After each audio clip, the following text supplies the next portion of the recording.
इस वीडियो में मैं सीबीएसई के बोर्ड के सैम्पल पेपर 24-25 का एक क्वेश्चन है 2 मार्क्स का, उसको एक्सप्लेन कर रहा हूँ।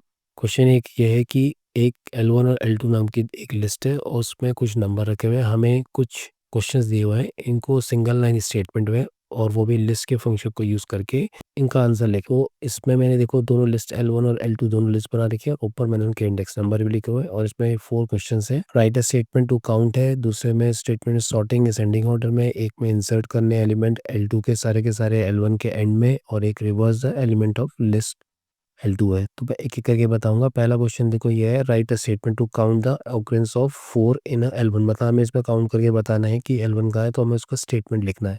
तो सबसे पहले हम L1 लिखेंगे और उसके बाद हम डॉट लगाएँगे। डॉट के बाद हमारे को काउंटिंग करनी है, तो काउंट फंक्शन का यूज़ करके ब्रैकेट के अंदर हम 4 को पास कर देंगे। तो ये हमारा पहले लाइन का फर्स्ट आंसर हो गया इस पहले वाले क्वेश्चन का। दूसरे क्वेश्चन में हमारे को देखो क्या दे रखा है, उसने statement to sort the elements of list 1 in ascending order. तो इसके लिए इसमें जो लिस्ट के साथ फंक्शन होता है वो सॉर्ट ही होता है।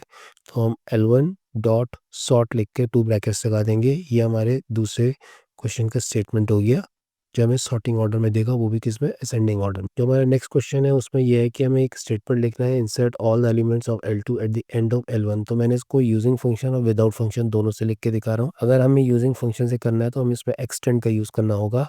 हम यहाँ पर L1 को लिखेंगे, डॉट एक्सटेंड लगाएंगे और उसके अंदर L2 को पास कर देंगे। तो सारे के सारे नंबर L1 के राइट साइड में वो सारे के सारे आपके क्या होंगे, अटैच हो जाएंगे और उसमें देखो ये आपके राइट साइड में सारे नंबर आ जाएंगे।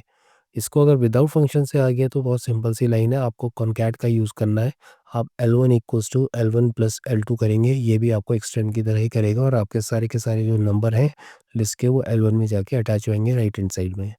इसका जो इसमें नेक्स्ट क्वेश्चन है इसके बाद वो है कि आपको एक स्टेटमेंट लिखना है जिसमें आपने सारे नंबर जो एलिमेंट L2 के अंदर के ना रिवर्स करना है। तो अगर आप फंक्शन से करेंगे तो आपके L1 डॉट रिवर्स करके आपको लिखना पड़ेगा, 2 ब्रैकेट लगा दोगे, ये आपके सारे नंबर को रिवर्स कर देगा। और अगर विदाउट फंक्शन आए तो बहुत सिंपल सा स्लाइसिंग का मेथड है, आप L1 स्क्वायर बनाओगे, कोलन कोलन -4 कर दोगे, ये भी आपको रिवर्स ऑर्डर में आपको सारे नंबर दे देगा।